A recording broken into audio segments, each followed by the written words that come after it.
Historia dominicana desde los aborígenes hasta la Guerra de Abril. Introducción. Este video presenta la historia de República Dominicana, desde sus pobladores aborígenes hasta el año 1965, cuando tuvo lugar una guerra civil y la ocupación del país por tropas de Estados Unidos.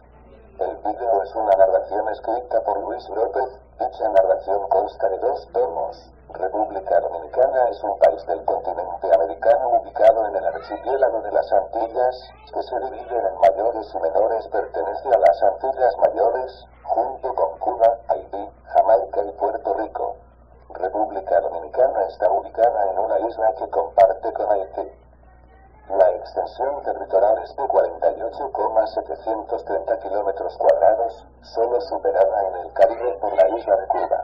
Limita al norte con el Océano Atlántico, al sur con el Mar Caribe, al este con el Canal de la Mona, que la separa de Puerto Rico, y al oeste con la República de Haití.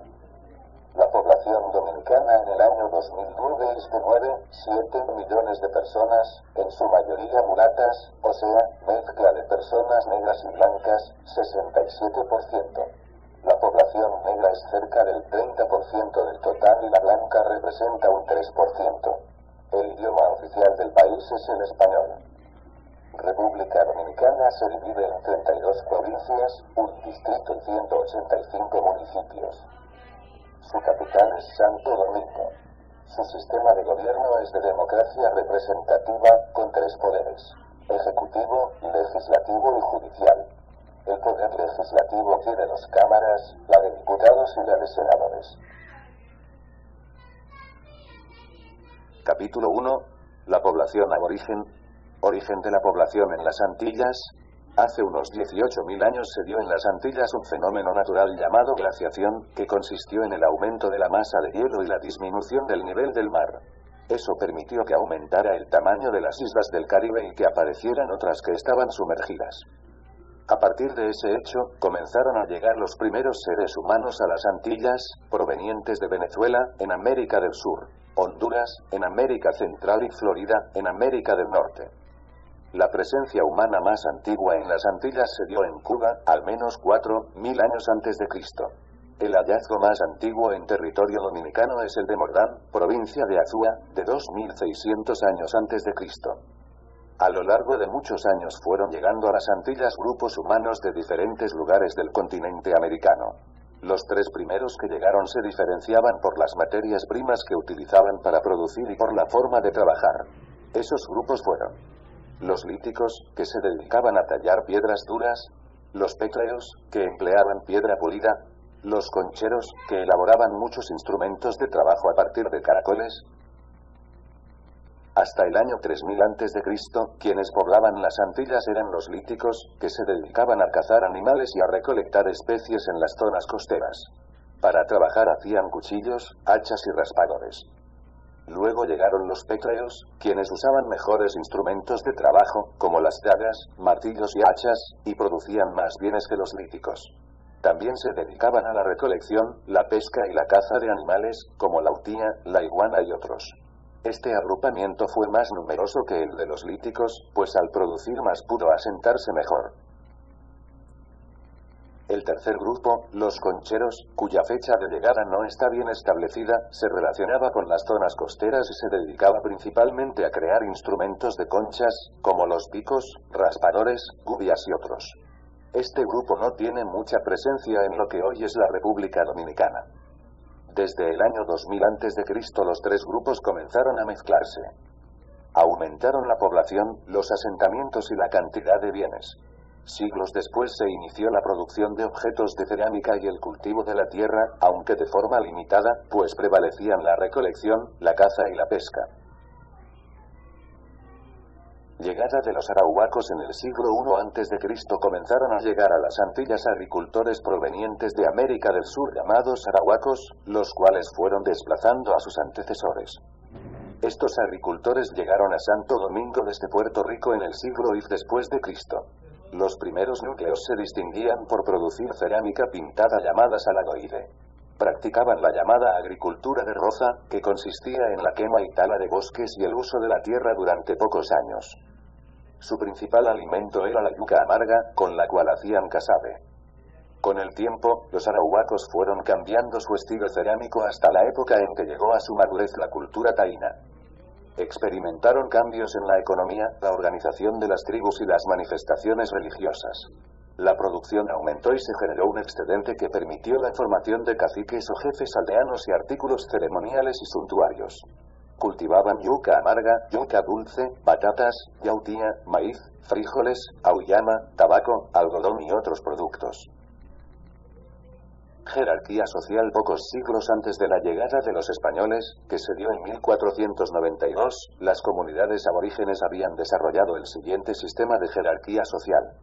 A. Los jefes, que no realizaban trabajos agrícolas, llevaban atuendos que los diferenciaban del resto de la población y tenían varias mujeres, lo que se consideraba como una expresión de prestigio social. Había 3 tipos de jefes. Caciques. Eran los militares y religiosos y los que tomaban las decisiones que afectaban a las comunidades. Los subordinados de los caciques raras veces incidían en las tomas de decisiones en las comunidades. El mando era unipersonal. Nitaínos. Eran los ayudantes de los caciques y se dedicaban a la defensa militar de las comunidades. Nitaínos quería decir los buenos o mejores. Beyques. Eran los médicos y hechiceros, quienes además se dedicaban a la transmisión de conocimientos y tradiciones, a la organización de eventos religiosos y a la fabricación de ídolos. B. La población trabajadora comunal. Gozaban de total libertad personal. C. Los naborías. Era un grupo considerado inferior, tal vez integrado por sirvientes. Posiblemente provenían de la población preagrícola. Organización social. El componente fundamental de la organización social era la tribu, o sea, la población que vivía en una aldea al mando de un cacique. La población de las tribus se dividía en unidades de parentesco a las cuales los españoles les llamaban barrios, las cuales se constituían de la unión de varias familias ampliadas o linajes. En las familias se realizaban las actividades comunales, como la asignación de las labores agrícolas o la distribución de los bienes para el consumo. A su vez, los linajes se componían de personas que ocupaban un caney, que era una casa redonda o de techo en forma de cono donde habitaban un patriarca o padre de familia y sus descendientes de 2 generaciones. Los caneyes estaban agrupados en aldeas llamadas yucayeques, al mando de un cacique.